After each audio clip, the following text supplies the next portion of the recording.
Bien, en este caso entonces tenemos un circuito en paralelo donde se verifican estas propiedades.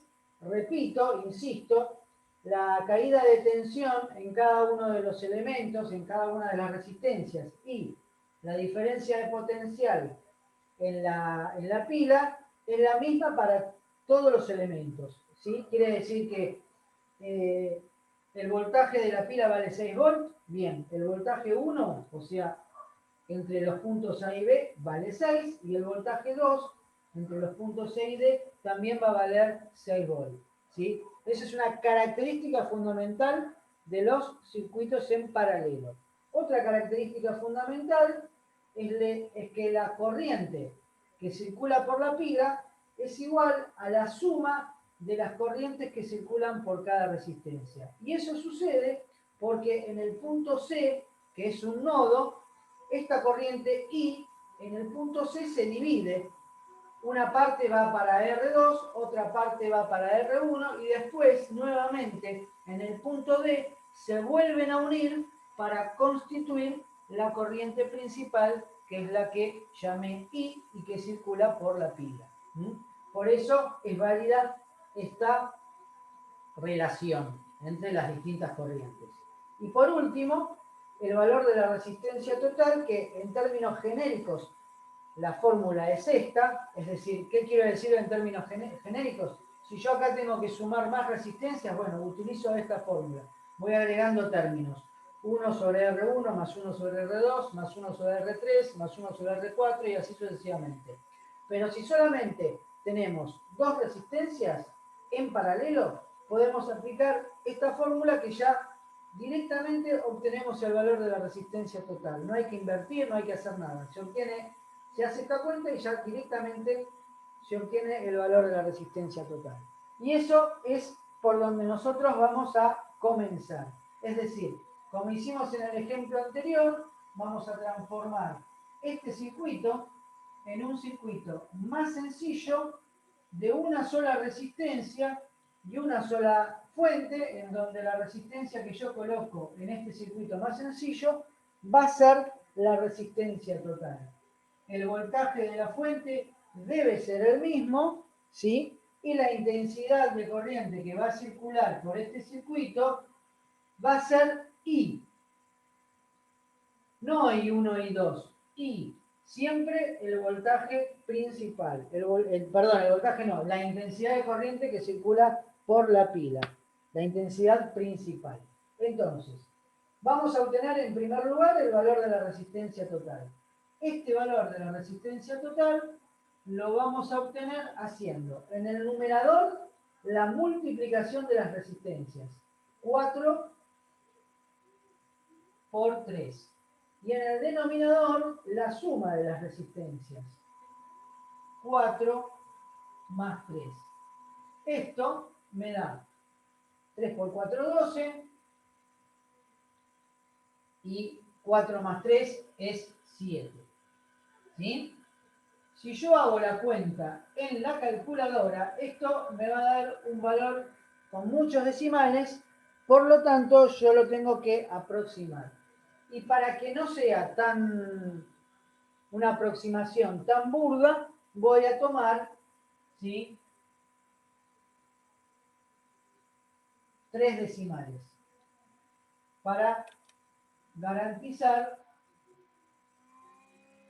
que no haya tantas diferencias en los resultados que vienen a posteriori, ¿sí? Porque siempre cuando yo redondeo acá, ¿sí?, como este es un valor aproximado, todo lo que voy a calcular después, que va a depender de ese valor, me va a dar aproximado. Y entonces a lo mejor después la corroboración no se cumple. Entonces, cuanto más decimales uso, mejor. En este caso, hasta incluso con 2 decimales iba a funcionar bien, porque yo ya lo probé, pero voy a utilizar 3 decimales a propósito para que vean que la diferencia es muy pequeña. Bien, una vez que obtenemos el valor de la resistencia total, ya podemos utilizar en este circuito sencillo la ley de Ohm para obtener el valor de la corriente. ¿Sí? Entonces, la ley de Ohm la voy a escribir antes, la voy a escribir como lo hice antes. el voltaje de la fuente dividida la resistencia total me va a dar la intensidad de corriente. Entonces esto va a ser, lo voy a hacer por aquí, 6 volts dividido 1,714, y este valor me da aproximadamente 3,5 amperes. ¿Sí? El valor real cuando yo hago esa división, esperen que, ahí va, es 3,5. Ese es el valor real, ¿ven? 3,50058. Quiere decir entonces que puedo tomar 3,5. Si lo hubiera hecho en vez de con 3 decimales, con 2 decimales, o sea 1,71, aquí me daba 3,50 y aparecían ya otros valores. Quiere decir que 3,5 es un valor apto para tomar como corriente eléctrica. Muy bien. La corriente eléctrica entonces principal, la que circula por la pila, es de 3,5 amperes. ¿Cómo voy a usar ahora nuevamente la ley de Ohm para averiguar la corriente 1 y la corriente 2? Exactamente de la misma manera, pero obviamente cuidado de utilizar siempre los valores correspondientes a R1. Entonces, B1 dividido R1 va a ser igual a I1.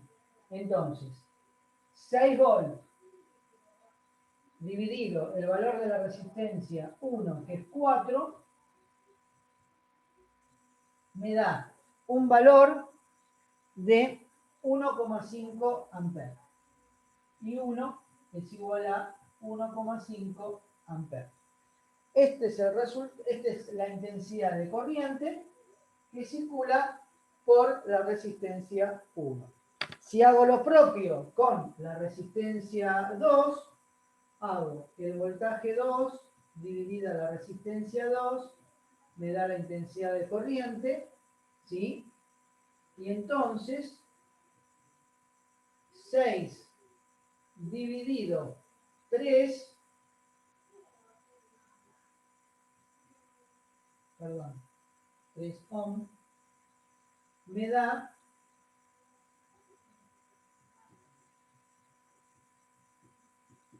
2, que vale 2 amperes, ¿sí?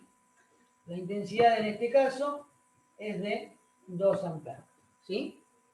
Perdón que me cruce, ¿eh? Bien, ahora, ya está, ya calculamos todo. Calculamos la resistencia total,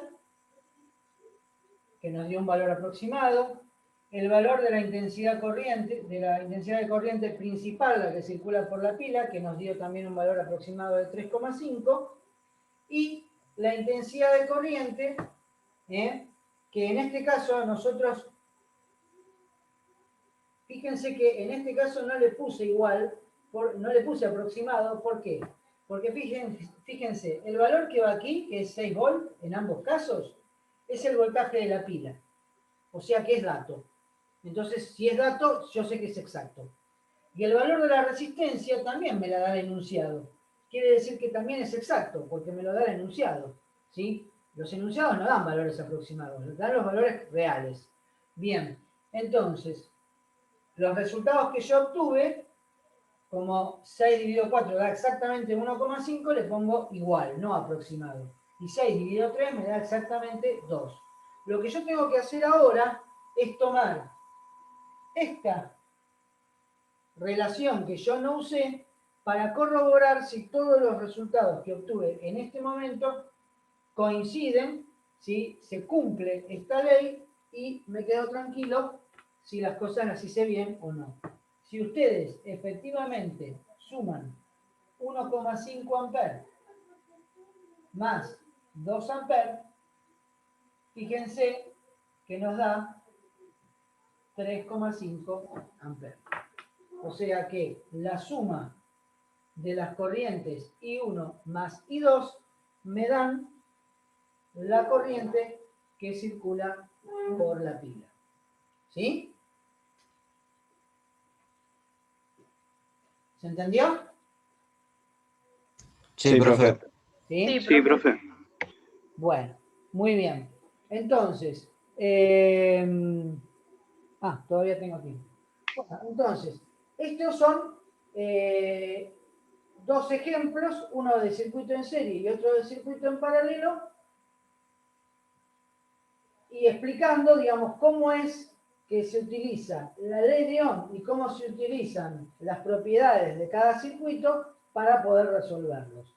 Poder resolver un circuito significa siempre poder calcular la intensidad de corriente que circula por la fuente, la intensidad de corriente que circula por cada resistencia y la caída de tensión que hay en cada uno de los elementos que forman parte del circuito. Si yo tengo todos esos datos, el circuito se dice que está resuelto. Conozco los valores de todas las magnitudes que se dan en cada uno de los elementos. Caída de tensión, intensidad de corriente y resistencia. Y digamos, un resultado adicional es el valor de la resistencia total del circuito, que sería el circuito equivalente a si yo, en vez de poner estas dos resistencias en paralelo, tengo que ubicar una única resistencia. El valor que tengo que poner aquí no es cualquier valor, sino el valor que surge de sumar adecuadamente las resistencias individuales, ¿sí? En el caso serie es la suma directa y en el caso del paralelo es sumando las inversas o aplicando esta fórmula, que es la equivalente a esta que está aquí, pero solamente para dos resistencias. Para tres se podría hacer, pero el cálculo se hace extremadamente complejo.